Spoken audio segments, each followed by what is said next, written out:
Hello students, we are doing subject business study, chapter first, nature and purpose of business. In last videos, we have done two activities. Activities are divided into two parts. First is economic and second is non-economic. Clear? Economic is related to money and related to mental satisfaction. Economic we have divided into three parts: business, profession and employment. Clear? Business we have done, meaning of business and features, and today we are discuss what do you mean by profession and features of profession. What do you mean by profession? Profession is also economic activity. Profession is an economic activity because professional कोई भी बंदा हो, teacher है, lawyer है, doctor है, कोई भी professional बंदा है, वो फ्री ऑफ कॉस्ट कोई काम नहीं करता। वो अपनी सर्विसेज के बदले में क्या लेता है? प्रोफेशनल क्या करता है? आपको सर्विस देता है, लेकिन सर्विस के बदले में आपसे क्या चार्ज करता है? फीस चार्ज करता है। डॉक्टर आपका ट्रीटमेंट करता है, आपको सर्विस देता है, ये उसका प्रोफेशन है, लेकिन बदले में वो आपसे क्या चार्ज करता है? फीस। तो प्रोफेशन का मेन मोटिव क्या होता है? Earning fees. That's why it is an economic activity which required special knowledge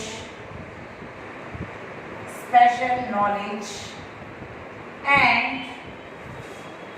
skill to be applied by individuals in their occupations to earn fees. अब हमें इसके मीनिंग से ही पता लग गया कि प्रोफेशन क्या है। इकोनॉमिक एक्टिविटी मतलब कि फ्री में प्रोफेशनल कोई काम नहीं करता, बदले में वो आपसे क्या चार्ज करता है? फीस चार्ज करता है। इकोनॉमिक हो गई। लेकिन प्रोफेशन के अंदर क्या होनी चाहिए? Special knowledge and skill. Special knowledge doctor के अंदर क्या होती है? स्पेशल नॉलेज, तभी वो क्या करता है? ट्रीटमेंट करता है। टीचर के अंदर क्या होती है? स्पेशल नॉलेज, तभी वो स्टूडेंट्स को टीच करती है। लॉयर के अंदर स्पेशल नॉलेज होती है लॉ की, तभी वो केस लड़ता है। दैट्स व्हाई प्रोफेशनल है स्पेशल नॉलेज एंड स्किल। और वो क्या करता है? To apply by individual in their occupation, और वो उस नॉलेज को किसमें यूज करता है? अपने ऑक्यूपेशन में यूज करता है। तो प्रोफेशन एक इकोनॉमिक एक्टिविटी है, उसके लिए आपके अंदर क्या होनी चाहिए? स्पेशल नॉलेज एंड स्किल होनी चाहिए, और उस स्किल को आप कहाँ यूज करते हो? अपने ऑक्यूपेशन, अपने बिजनेस में यूज करते हो, and to earn fees.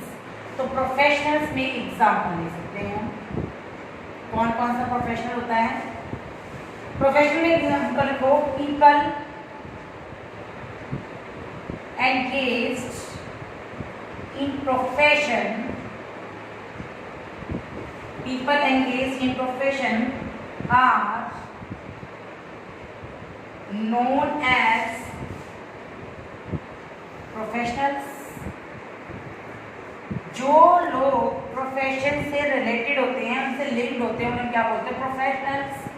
Teacher क्या है? प्रोफेशनल है। लॉयर क्या है? प्रोफेशनल है। डॉक्टर क्या है? प्रोफेशनल है। ये सब क्या है? आपके प्रोफेशनल्स। क्लियर? जैसे कि इसके फीचर्स, अब हम इसको डिस्कस करेंगे, इसके features.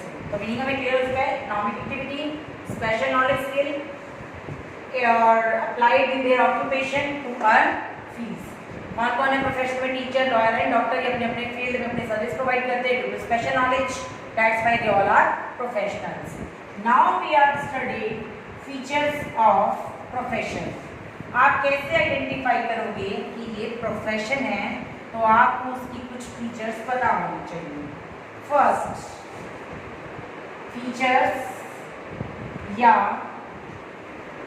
characteristics of profession. First is well defined body of knowledge. Every professional has a systematic body of knowledge which we can't be learned through instructions. कहता है जब भी आपके पास एक सिस्टमेटिक नॉलेज होनी चाहिए। कैसे?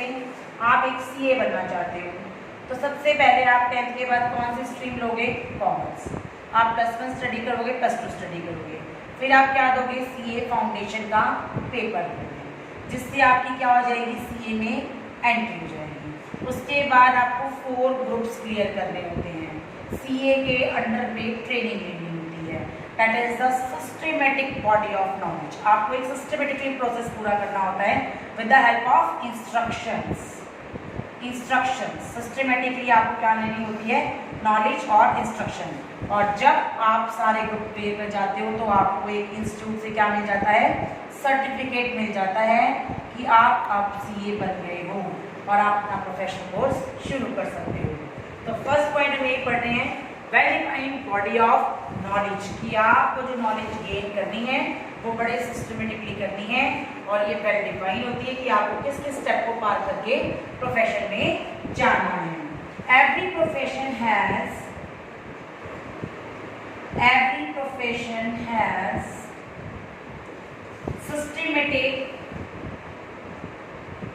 systematic body of knowledge। Her profession में सिस्टमेटिक बॉडी ऑफ नॉलेज होती है which can be through instructions। अभी मैं एग्जांपल ले लिया, आप कॉमर्स के स्टूडेंट हो, आपका सपना है कि हमें सीए बनना है, तो आप सीए का प्रोफेशन कैसे शुरू करोगे? तो इसको आपको एक सिस्टमेटिक बॉडी ऑफ नॉलेज को पूरा करना है। तो आपको बताइए +1 में हम कॉमर्स पढ़ेंगे, +2 में कॉमर्स पढ़ेंगे, फिर सीए फाउंडेशन का एक एंट्रेंस एग्जाम होगा। जैसे ही वो क्लियर होता है आपकी सीए में एंट्री जाती है। एंट्री आपकी होती है इंस्टीट्यूट ऑफ चार्टेड अकाउंटेंट, आपका रजिस्टर्ड है इंस्टीट्यूट ऑफ चार्टेड अकाउंटेंट, ये दिल्ली में आपका। यहाँ आपकी एंट्री जाती है। उसके बाद आपको 4 ग्रुप्स क्लियर करने होते हैं, सीए के अंडर में ट्रेनिंग लेनी होती है। जैसे आप पास आउट जाते हो आपको सर्टिफिकेट मिल जाता है इंस्टीट्यूट से and you will be professional. आप सीए बन जाते हो तो आपका सबसे पहला स्टेप होता है well defined body of knowledge, कि आपको अपने प्रोफेशन की सिस्टमेटिकली नॉलेज होनी चाहिए। Clear? Second point is restricted entry. Second point है आपका restricted entry.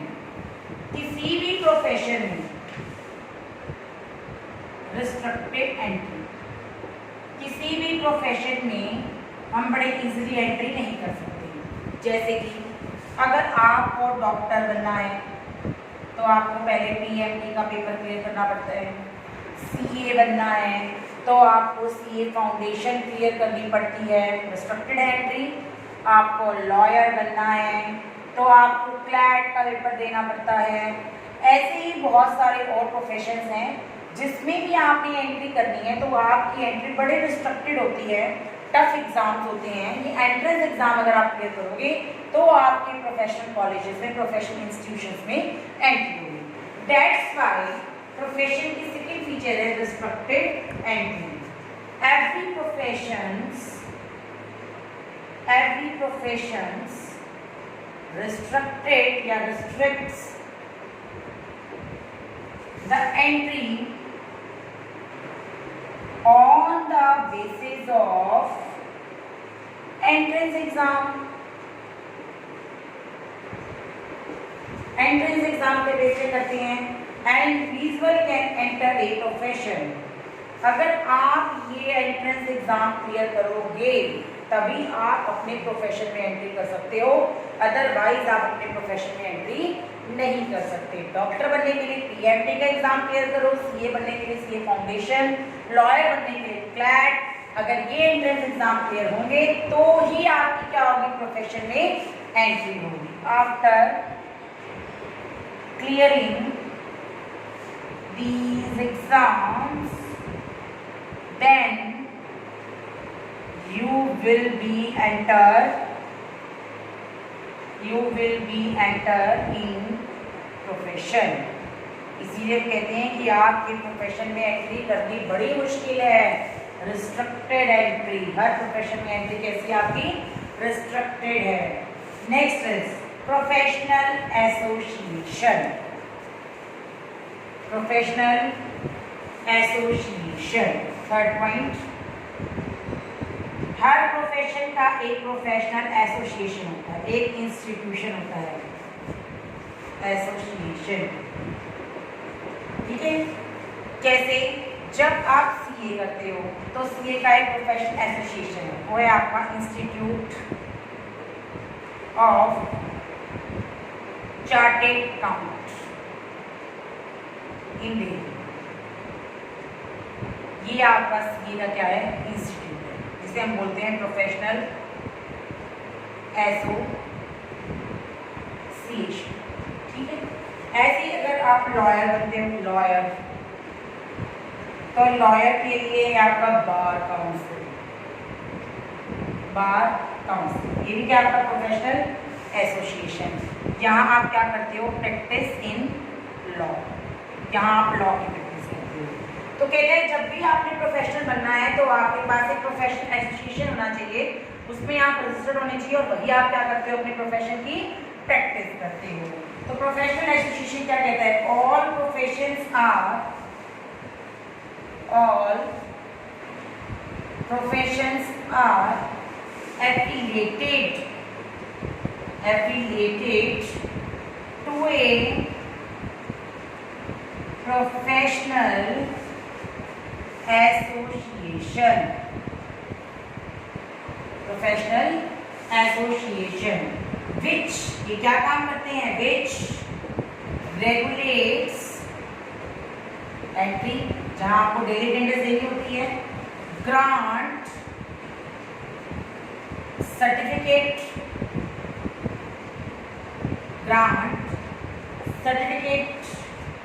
Develop code of conduct, मतलब ये आपको गाइडलाइंस देती रहते हैं।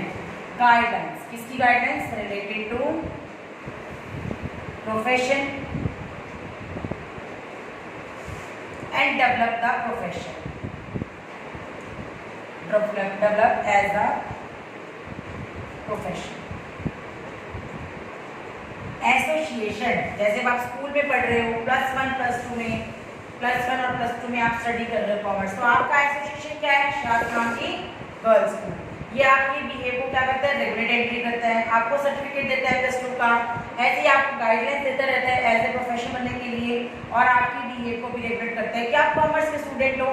ऐसे ही जब आप किसी प्रोफेशन में जाते हो, as any profession, CA, doctor, lawyer, any profession you are going, तो आपके पास एक प्रोफेशनल एसोसिएशन होना चाहिए। और जो प्रोफेशन होते हैं, सारे प्रोफेशन एफिलिएटेड होते हैं प्रोफेशनल एसोसिएशन के थ्रू, और ये एसोसिएशन आपके लिए क्या काम करता है? आपकी रेगुलेट करता है एंट्री, डेली आप अटेंडेंस लगाता है, आपको सर्टिफिकेट देता है जब आप एग्जाम क्लियर कर जाते हो, आपको डेवलप करता है कोड ऑफ कंडक्ट, गाइडलाइंस देता है आपके प्रोफेशन से रिलेटेड, और डेवलप करता है आपके बीए को एज ए प्रोफेशनल बिहेव, आपके बीए को एज ए प्रोफेशनल डेवलप करता है। तो उसे बोलते हैं प्रोफेशनल एसोसिएशन। एग्जाम्पल हमने पढ़ लिया, सीए का एसोसिएशन क्या है? Institute of chartered accountant Delhi में, और लॉयर का बार काउंसिल मुंबई में है, और it क्या करता है, प्रैक्टिस करता है लॉ की. These both are professional association. Clear? Question feature 4. Fourth feature is the service motive. Fourth feature is the service motive.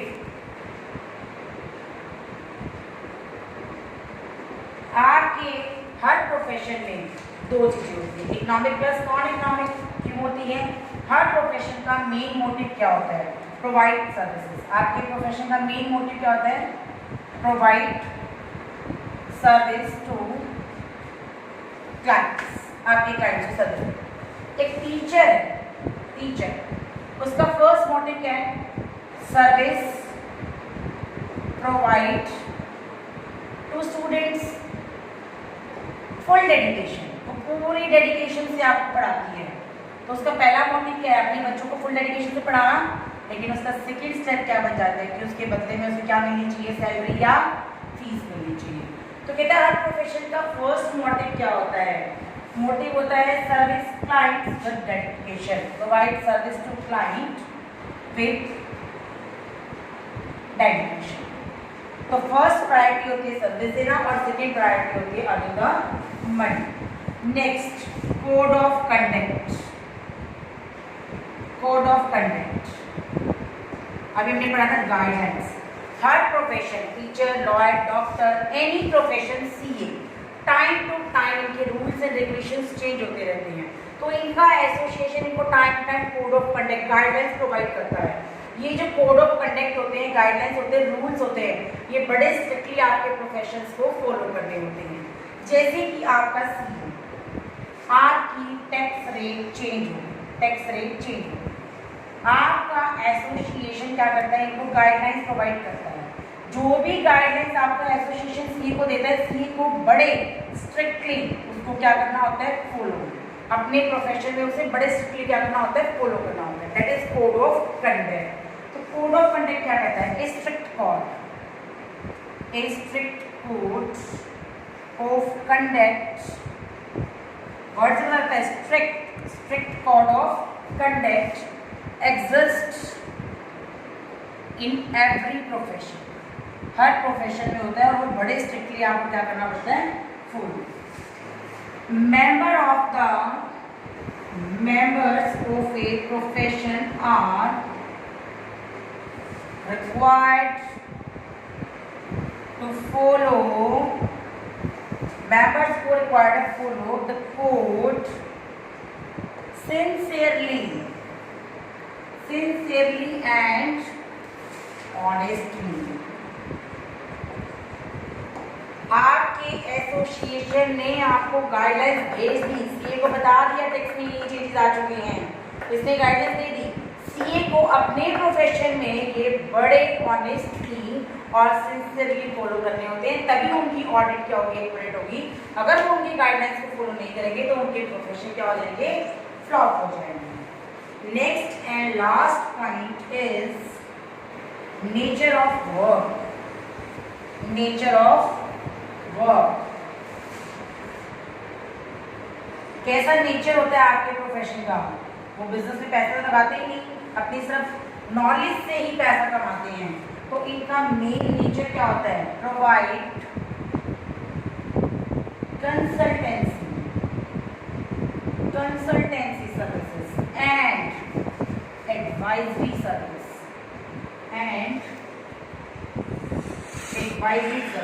किसको देते हैं ये service? To their clients. Clear? आपका काम क्या है प्रोफेशन का? प्रोफेशनल काम है कंसल्टेंसी और एडवाइजरी सर्विस किसको देना? अपने क्लाइंट्स को, और बदले में क्या लेते हैं उनसे? फीस। तो इनके दोनों होते हैं, economic plus non economic. First preference देते हैं सर्विस को और सेकेंड प्रेफरेंस देते हैं money. Okay students, thank you, have a nice